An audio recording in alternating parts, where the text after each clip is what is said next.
రుద్రవరం 608Hలో నాకు గవర్నమెంట్ వారు దాదాపు ఒక 25 సంవత్సరాల ముందు నాకు 3.5 ఎకరాలు అసైన్మెంట్ చేసినారు సార్. నా పక్కన గోపాల్ అనే వ్యక్తి, గురునాథ్ అనే వ్యక్తికి పొలం అమ్మినాడు అతను 2.5 ఎకరా.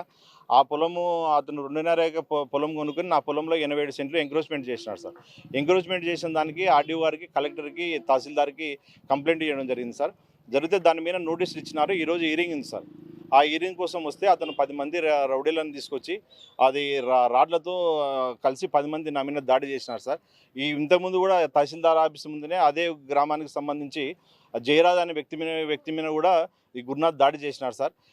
అతను రియల్ ఎస్టేట్ వ్యాపారం చేసుకుంటూ నా పొలంలో ఉన్న గినాలనంతా తీసేసి అద్దులు, టెంకాయ చెట్లు, దానిమ్మ చెట్లు మొత్తం తీసేసినారు సార్. కలెక్టర్ గారికి కంప్లైంట్ చేసినాను. ఎంఆర్ఓ ఏమాత్రం పట్టించుకోకుండా ఎవరైతే ఉన్నారో వాళ్ళకే సపోర్ట్ చేసుకుంటూ సీసీ ఫుటేజ్లు కూడా ఇవ్వడం లేదు సార్. ఇంతకుముందు గొడవ కూడా జరిగింది. ఇప్పుడు కూడా మళ్ళీ ఆయన సాక్షాత్తు ఆయన ముందు జరిగినా కూడా ఆయన పట్టించుకోకుండా మళ్ళీ ఇటువంటి ఆయననే ప్రేరేపించినట్టు చేస్తున్నాడు సార్. తహసీల్దారే రమేష్ బాబు సారు. ఈ పరిష్కారం నాకు అసైన్మెంట్ జరిగింది, నాకు అన్ని రకాలుగా ఫ్రీ హోల్డ్ ఎన్ఓసి ఉంది, బ్లాక్ స్పిట్టింగ్ సబ్ డివిజన్ చేసినారు. నేను ఆల్రెడీ పొజిషన్లో ఉన్నాను సార్. దాదాపు 30 సంవత్సరాల నుంచి పంట వేసుకుంటూ నేను కల్టివేషన్ చేసుకుంటున్నా కూడా నేను ఒక మాజీ SC ST vigilance monitoring committee మెంబర్ని సార్.